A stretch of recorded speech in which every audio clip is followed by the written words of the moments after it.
News 18 आप देख रहे हैं। मैं हूं आपके साथ में मनदीप। खबरों की शुरुआत करते हैं। गैरसैंण विधानसभा सत्र के तीसरे दिन मुख्यमंत्री पुष्कर सिंह धामी ने बड़ा बयान दिया। सीएम धामी ने कहा कि देवभूमि के सांस्कृतिक अस्तित्व को सुरक्षित रखने के लिए उत्तराखंड सरकार ने बड़ा फैसला लिया है। उन्होंने कहा कि देवभूमि परिवार योजना इसी उद्देश्य से लगाई गई है, प्रदेश की सांस्कृतिक पहचान और देवत्व को किसी भी तरह का नुकसान ना हो, मूल स्वरूप बना रहे। और सीएम धामी ने कहा कि डेमोग्राफी में हो रहे बदलाव पर इससे रोक लगेगी और आने वाली पीढ़ी के लिए एक बेहतर उत्तराखंड बनेगा।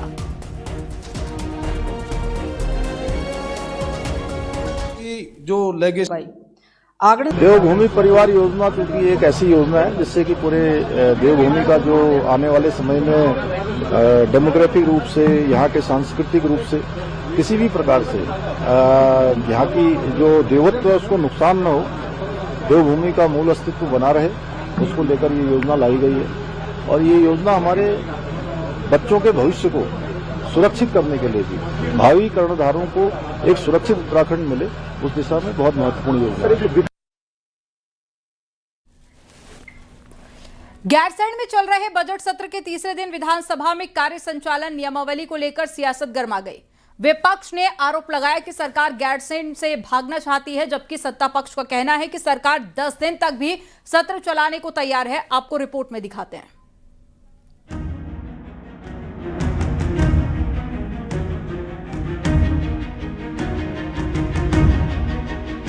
विधानसभा सत्र के किस दिन कौन सा काम होगा, ये कार्य मंत्रणा समिति की बैठक में तय किया जाता है। लेकिन विपक्ष ने सत्र के पहले दिन से ही कार्य मंत्रणा समिति की बैठक से दूरी बनाई हुई है। इसी वजह से बुधवार को सदन में गतिरोध की स्थिति बन गई। विपक्ष ने सवाल उठाया कि राज्यपाल के अभिभाषण पर चर्चा और उसी दिन बजट पर चर्चा एक साथ कैसे कराई जा सकती है।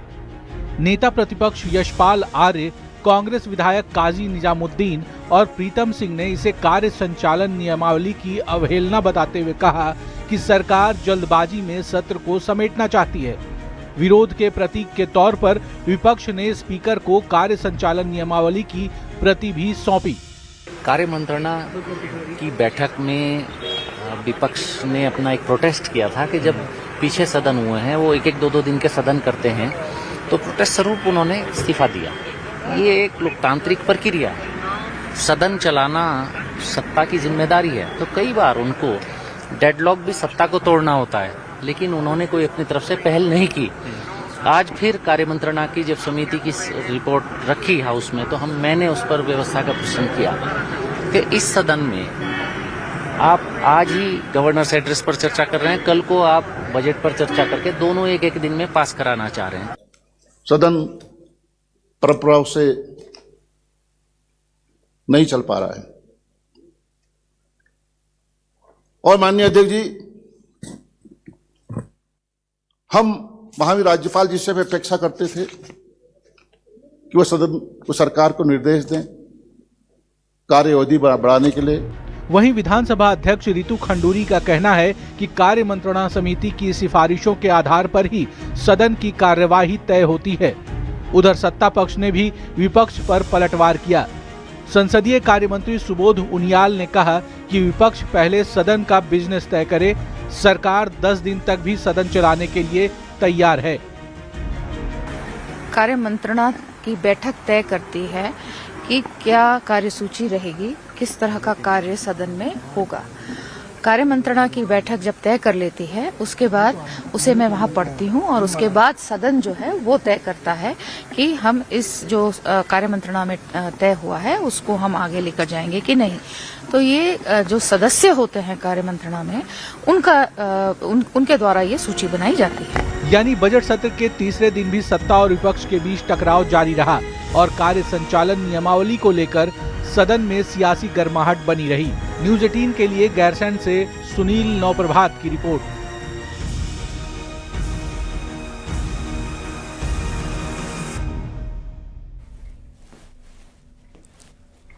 गैरसैंण में बजट सत्र के तीसरे दिन प्रश्नकाल के दौरान बाल विकास, महिला सशक्तिकरण और खाद्य आपूर्ति विभाग को लेकर विपक्ष ने सवाल पूछे, जिसका मंत्री रेखा आर्य ने जवाब दिया। गैरसैंण में बजट सत्र का आज तीसरा दिन है और आज सदन में 11 संशोधन विधेयक को पास कराएगी सरकार।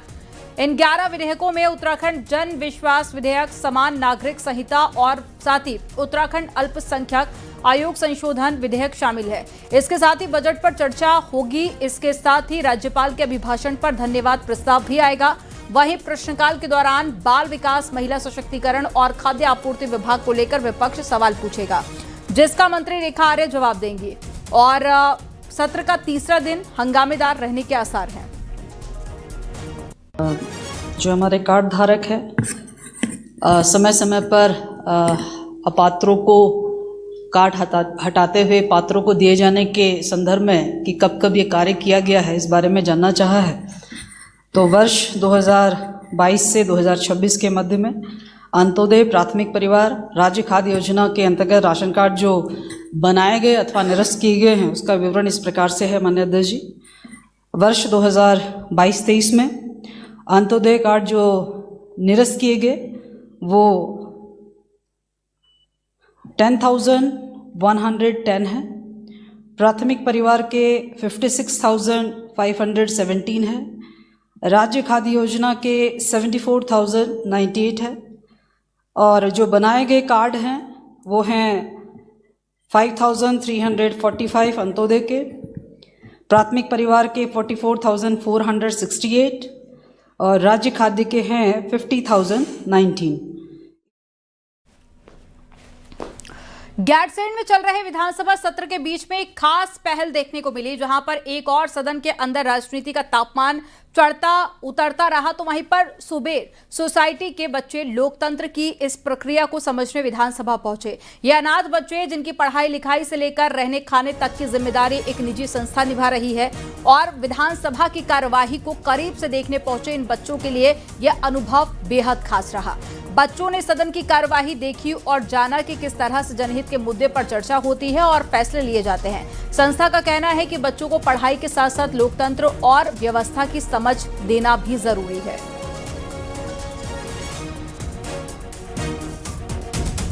साल होने वाले हैं। 2 साल से। अच्छा, आज आपने विधानसभा में आप पहुंचे हैं, क्या क्या सीखा आज?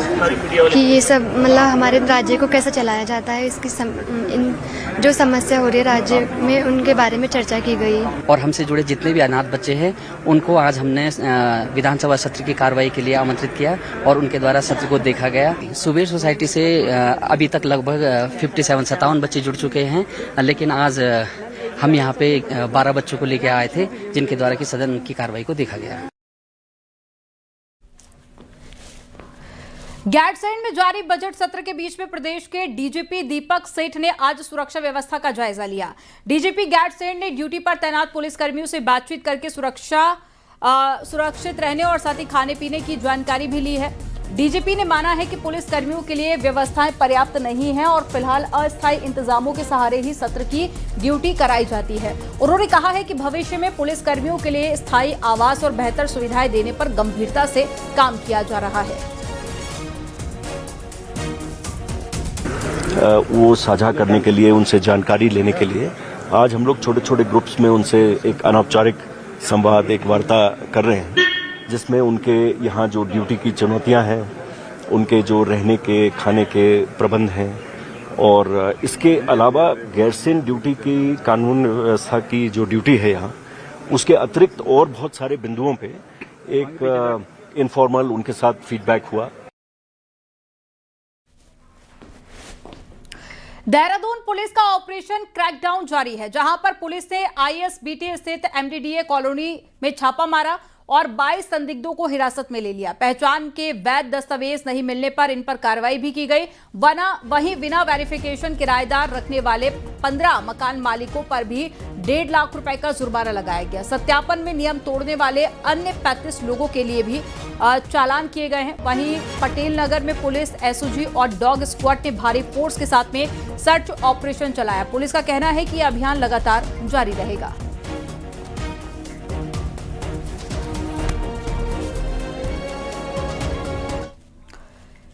देहरादून के सुद्धोवाला इलाके में बाला सुंदरी मंदिर के पास में जंगल से एक महिला का शव बरामद हुआ। इसकी सूचना पर एसएसपी देहरादून भारी पुलिस बल समेत मौके पर पहुंची और पुलिस का कहना है कि कपड़ों के अंदर लपेटकर शव को जंगल में फेंका गया था और शव को पोस्टमार्टम के लिए भेज दिया गया। साथ ही शव की पहचान की जा रही है। वहीं ग्रामीणों ने बताया कि पिछले 3 दिनों से जंगल से बदबू आ रही है।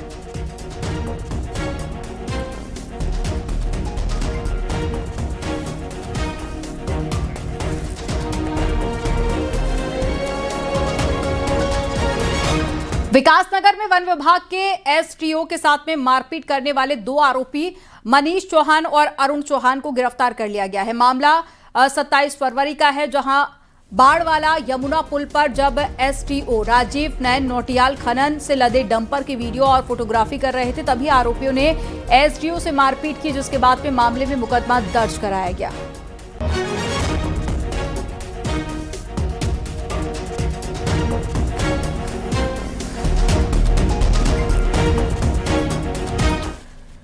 कोटद्वार में अवैध खनन के खिलाफ प्रशासन ने सख्त कार्रवाई की है। बुधवार को तहसील प्रशासन ने खो नदी में छापेमारी करते हुए 5 ट्रैक्टर ट्रॉली सीज कर दिया।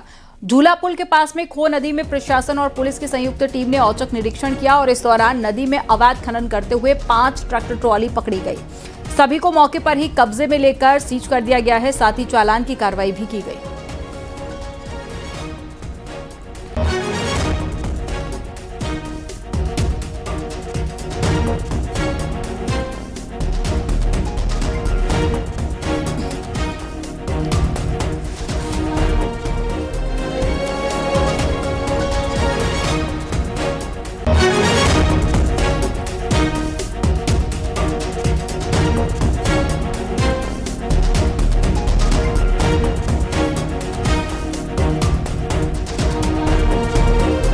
दस बजे के करीब हमें सूचना प्राप्त हुई। उसके बाद हमारी टीम रवाना हुई और हमने लगभग 5 ट्रैक्टर ट्रॉली को जो है वो खनन में पकड़ा है। अब जो भी आगे की कार्रवाई है वो अमल में लाई जाएगी।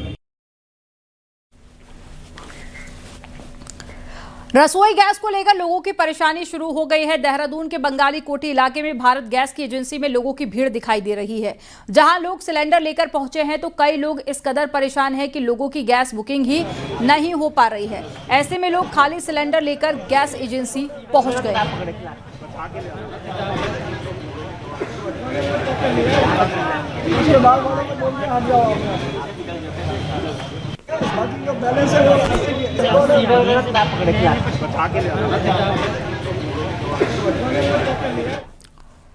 ईरान इजराइल तनाव के बीच में गैस सिलेंडर सप्लाई को लेकर अफवाहों में हरिद्वार में हलचल बढ़ गई है और शहर के गैस गोदामों पर लोगों की लंबी कतारें लग गई हैं। हालांकि जिला प्रशासन ने साफ कहा है कि जिले में गैस का पर्याप्त स्टॉक मौजूद है, इसलिए घबराने की कोई जरूरत नहीं है। इधर जिला पूर्ति अधिकारी ने गैस डिस्ट्रीब्यूटर्स के साथ में बैठक कर सभी ग्राहकों को समय पर डिलीवरी सुनिश्चित करने के निर्देश दिए हैं। देश भर में कमर्शियल सिलेंडर की सप्लाई पर रोक जरूर लगी है, जिससे होटल और आश्रमों को दिक्कतों का सामना करना पड़ रहा है। अधिकारियों का कहना है कि बुकिंग अचानक बढ़ने से सप्लाई कुछ प्रभावित हुई है, लेकिन स्टॉक पूरी तरह से सुरक्षित है। बुक कराने के लिए आ रखे हम ऑनलाइन जो नंबर था उस पे कभी स्विच ऑफ आ रहा है या तो कॉल कट जा रही, कॉल लगी नहीं रही है। अब पहले तो आराम से ऑनलाइन बुकिंग हो जाती थी। अब नया नियम 25 दिन। हमारे यहाँ पर डोमेस्टिक यूज़ के लिए जो एलपीजी के स्टॉक है वो अवेलेबल है, तो इसके लिए मैं आप लोगों के माध्यम से ये कहूँगा कि हमारी हरिद्वार की जनता को परेशान नहीं होना। डोमेस्टिक यूज़ के लिए उनके पास स्टॉक है और आपको गैस एज़ पर रूल मिल जाएगी। दूसरी बात यह है कि जो इनके द्वारा बताया गया या हमारे पास भी कुछ ऑर्डर हैं कि जो हमारे नॉन डोमेस्टिक एलपीजी सप्लाई होते हैं, जिसे हम कमर्शियल सिलेंडर कहते हैं, except health and education institution, उनके अलावा फ़िलहाल के लिए वो भारत सरकार की तरफ से या कंपनियों की तरफ से सस्पेंड हो गया है। उसका इसमें भारत गैस के डिस्ट्रीब्यूटर थे, इंडियन के डिस्ट्रीब्यूटर थे, तो इस रणनीति ये है सर, गैस की तो कोई किल्लत है नहीं, सबके साथ सफिशिएंट स्टॉक है, सबके पास सफिशिएंट, कोई प्रॉब्लम नहीं है। हाँ, अगर किल्लत हुई तो 19 किलो का सिलेंडर है, एक FTL का 5 किलो का सिलेंडर आता है, उसे गवर्नमेंट ने बंद किया, बाकी सफिशिएंट स्टॉक आ रहा है। खाड़ी युद्ध के बीच में भारत में गैस संकट छा गया है, लेकिन हल्द्वानी में गैस नहीं हो पा रही है, बुकिंग नहीं हो पा रही है। इंडियन गैस सर्विस के ग्राहकों को गैस बुकिंग की अब ज्यादा चिंता होने लगी है। इसी से जुड़ी आपको रिपोर्ट दिखाते हैं। गैस की बुकिंग नहीं हो रही, ना गली में आ रही है, संत आश्रम गली में रहते हैं और यहाँ से भी बुक नहीं कर रहे हैं। और जो ऑनलाइन नंबर से बुक होती है? हाँ, वो भी नहीं कर रहे हैं। और यहाँ पे क्या कह रहे हैं लोग? यहाँ कह रहे सर्वर बंद है। साइट तो बंद कर दी। अभी जो है इसमें बुकिंग तो यहाँ भी तो नहीं, यहाँ आए तो हमने बोला बुकिंग के लिए बोला ऑनलाइन ही होगा, ऑफलाइन नहीं होगा। ऑनलाइन हो नहीं रहा है? ऑनलाइन हो रहा है, ऑफलाइन भी नहीं हो रहा है। ऑफलाइन कौन करेगा? ये इनके यहाँ आदेश ही नहीं है ऑफलाइन। ये कितने दिन हो गए हम लोग बुक कर रहे हैं ऑनलाइन इंडियन गैस को, लेकिन नहीं हो पा रहा है। तो आज न्यूज़पेपर में आया था कि ऑफिस में जाके बुक करें, लेकिन यहाँ आ रहे तो ये लोग कह रहे हैं कि ऑनलाइन ही होगा। हमारे पास ऐसा कोई जियो नहीं आया है कि जिससे बुक हो। गैस बुकिंग को लेकर ये परेशानी हल्द्वानी के लोगों की है। विशेषकर इंडेन गैस के ग्राहक परेशान हैं, क्योंकि न तो वो ऑनलाइन गैस बुक कर पा रहे हैं और न ही काउंटर से उन्हें समाधान मिल रहा है।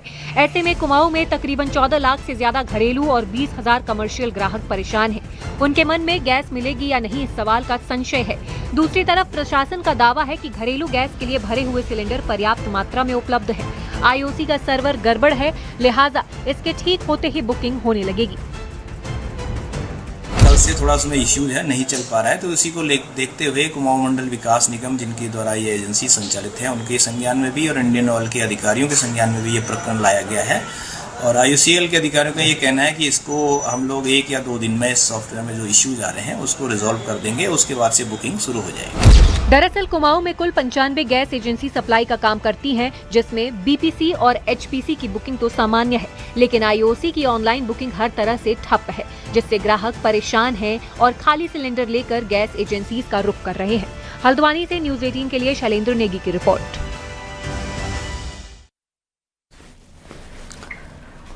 कमर्शियल गैस की किल्लत का असर अब उत्तराखंड के पर्यटन पर भी पड़ने लगा है। पहाड़ों की रानी मसूरी में गैस सप्लाई न होने से होटल मेन्यू से कई डिशेस जो हैं उसे बाहर कर दिया गया है, तो कई होटल ने खाना परोसने से ही हाथ खड़े कर दिए हैं। आपको इस रिपोर्ट में दिखाते हैं।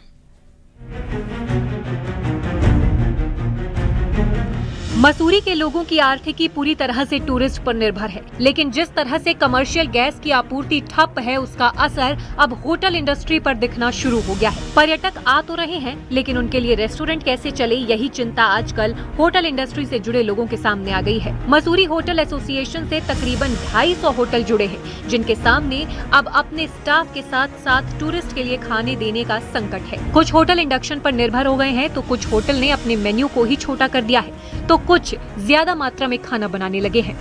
बहुत ज्यादा परेशानी आ रही है।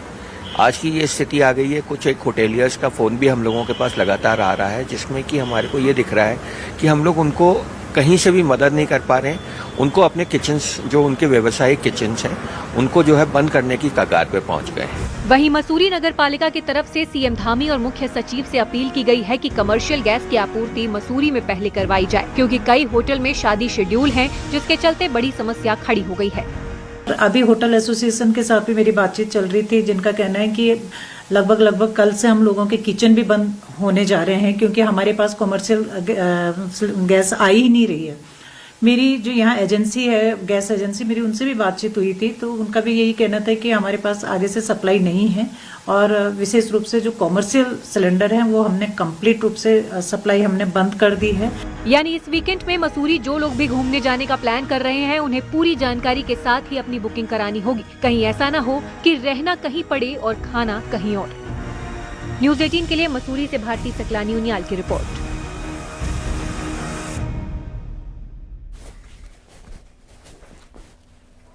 पौड़ी जिला मजिस्ट्रेट कार्यालय में लगे जनता मिलन कार्यक्रम के दौरान एक युवक अपनी शादी ना होने की समस्या को भी DM पौड़ी को बताने लगा और कलजी खाल ब्लॉक क्षेत्र में अपनी समस्याओं को लेकर DM स्वाति भदौरिया के पास में एक युवक अपनी पेयजल की समस्या लेकर पहुंचा और पेयजल की समस्या बताने के दौरान उसने ये भी शिकायत रखी कि उसकी अभी तक शादी नहीं हो पाई है। इस दौरान DM के साथ ही तमाम अधिकारी भी युवक की बात पर हंसने लगे।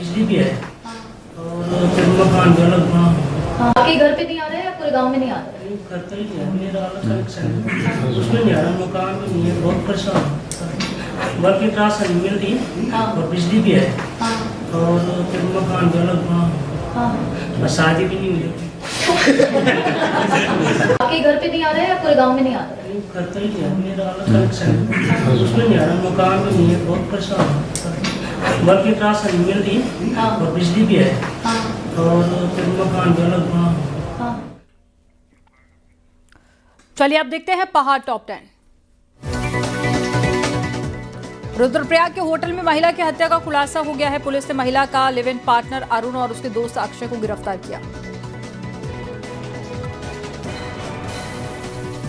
हरिद्वार में सड़क हादसे की रोकथाम के लिए एनएचएआई के अधिकारियों को नोटिस दिया गया है। हाईवे पर लाइट्स को चिन्हित करके पर्याप्त व्यवस्था करने को कहा गया।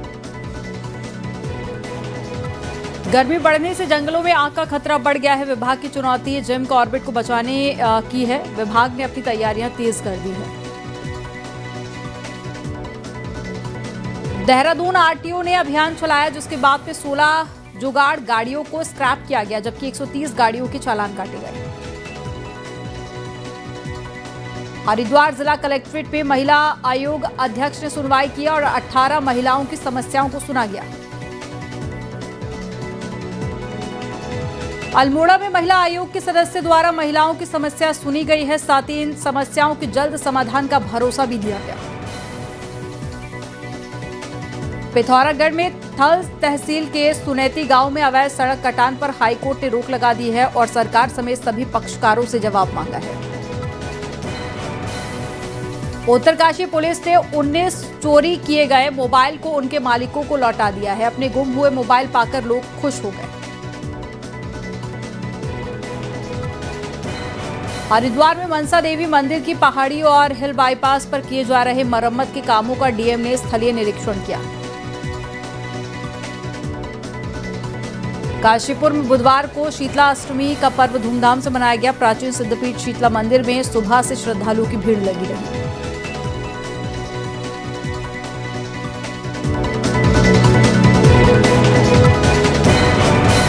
क्रिकेटर कुलदीप यादव 14 मार्च को मसूरी में अपनी बचपन की दोस्त वंशिका के साथ में शादी के बंधन में बंध जाएंगे। शादी को लेकर मसूरी के एक होटल में तैयारियां जोरों पर है। मसूरी का यह प्रसिद्ध द सेवाय मसूरी भारत के पुराने होटलों में से एक माना जाता है, जो 1890 में एक स्कूल को बदलकर बनाया गया था।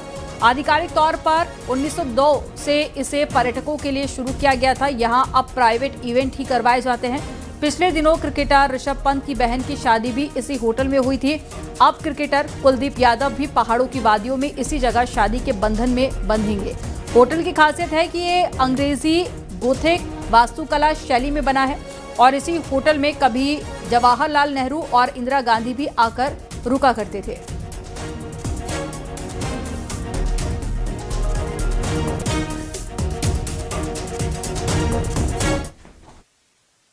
और यहाँ पे हमेशा एक होटल में एक मैग्नेटिक चार्म सा था। जितने भी आपने डिग्निटरीज हो गए, पॉलिटिशियंस हो गए, हॉलीवुड, बॉलीवुड ऑथर्स की बात करें तो पीटर हॉपकर्क, रडियार्ड किपलिंग, गणेश सैली, रस्किन बॉन्ड, बिल आइकन, ह्यू गैंदर, तो यहाँ पे हमेशा ये लोग सब इस होटल से जुड़े हुए हैं। पॉलिटिकल पार्टीज के जितने भी डिग्निटरीज हैं, मोतीलाल नेहरू की पूरी फैमिली यहाँ के रुकती थी।